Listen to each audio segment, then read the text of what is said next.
everybody, it's John with the Florida Aviation Network, and we're here with Bob Fletcher. Good morning. How's it going? Good morning. It's great. It looks like it's a nice soaring day, much better than yesterday. That's what I'm hearing, and I'm looking forward to it as well. We're getting ready to go into the pilot meeting. We won't stay long, but do you have a strategy for today based on some of the weather that you've seen this morning? Yeah, I looked at the weather. It looks like we've got a big area of overdevelopment coming from the north, so we may be able to fly around here for a while and then go south. But as you go further and further south, there are a couple of wrinkles in the weather. One is that it blues out, so you won't be able to see where the thermals are because they're going to be blue.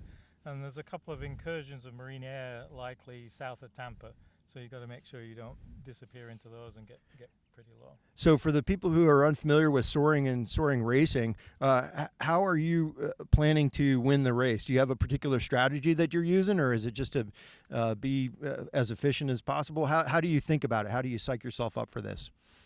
Oh, there isn't really too much psych, but you've got to look at the task and figure out a plan to optimize your flight for that task. So we have turn points, which are turn areas, and you've got to feel based on when you've been flying for a few minutes how fast you're going to go for the day. Let's say it's 50 miles an hour. You say, okay, well, if I'm doing 50 miles an hour, I can just touch these turn points. If I'm doing 60 miles an hour, I can go to the middle. Right. Try and make that decision before you leave, and then time your departure. It's always beneficial to have some of your friends out in front of you, right, so you can chase them hard on the first leg. But so simple geometry in terms of triangles and getting there in terms of timing and working with what you have in the weather window for today is what I'm hearing. Yeah, and don't get too greedy so you run out of day. Right, be conservative in your flying.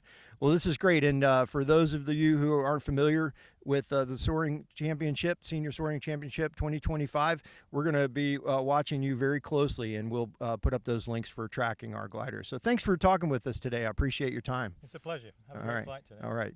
John McLeroy from Seminole Lake Glider Port reporting on the Senior Soaring Championship 2025.